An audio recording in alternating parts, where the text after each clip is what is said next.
नवरा: अगं, पुस्तकात लिहिलंय की माझे पूर्वज म्हणजे चक्क माकड होती. हे खरं आहे का? बायको: हे मी कसं सांगू? तुमच्या पूर्वजांविषयी मला फारशी माहिती नाही ना.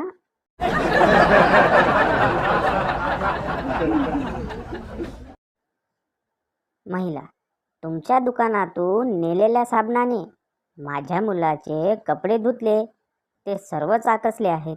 दुकानदार: त्याच साबणाने तुमच्या मुलाला आंघोळ घाला, ते कपडे त्याला व्यवस्थित येतील.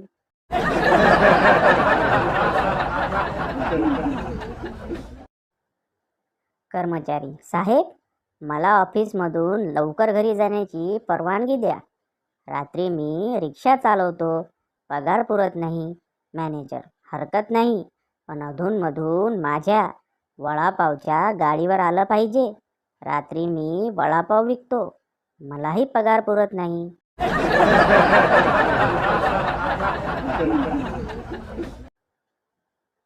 सेवानिवृत्तीनंतरचा टाइमपास कसा करावा हे मी ठरवलेलं आहे.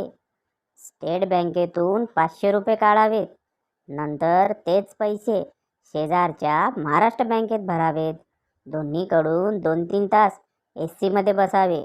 वेळ छान जातो, भेटीगाठीही होतात. दुसऱ्या दिवशी हेच उलट्या क्रमाने करावे.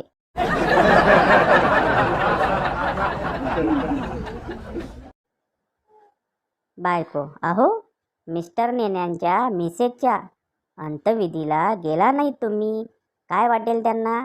नवरा: अगं, त्यांच्या आधीच्या 3ही बायका वारल्यावर मी गेलो होतो, पण मी त्यांना एकदाही तशी संधी दिली नाही. कोणत्या तोंडाने जाऊ सांग.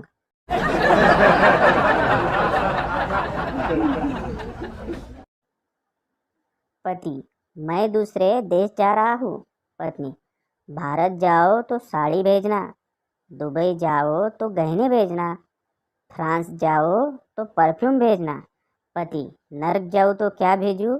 पत्नी: बस अपना वीडियो भेजना, हम भी तो देखे बीवी को सताने वाले किस हाल में है.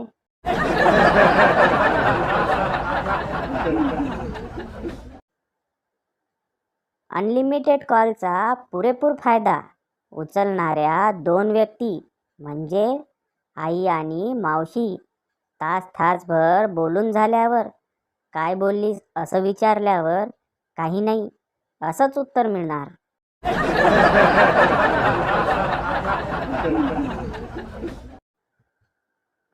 गोट्या व त्याचे बाबा ज्यूसच्या स्टॉलवर ज्यूस प्यायला गेले. गोट्या: बाबा, अशी एखादी उलटी मशीन नाही का, ज्यामध्ये ज्यूस टाकल्यावर फळ मिळेल? बाबा: आहे रे बाबा, आहे, तू त्याचंच फळ आहेस.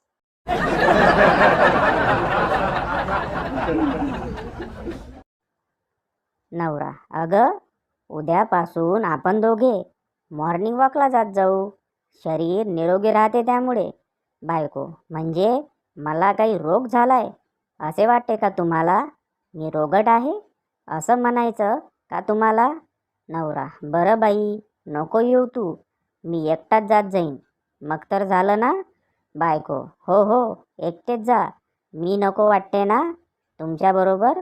माझी अडचण होईल ना.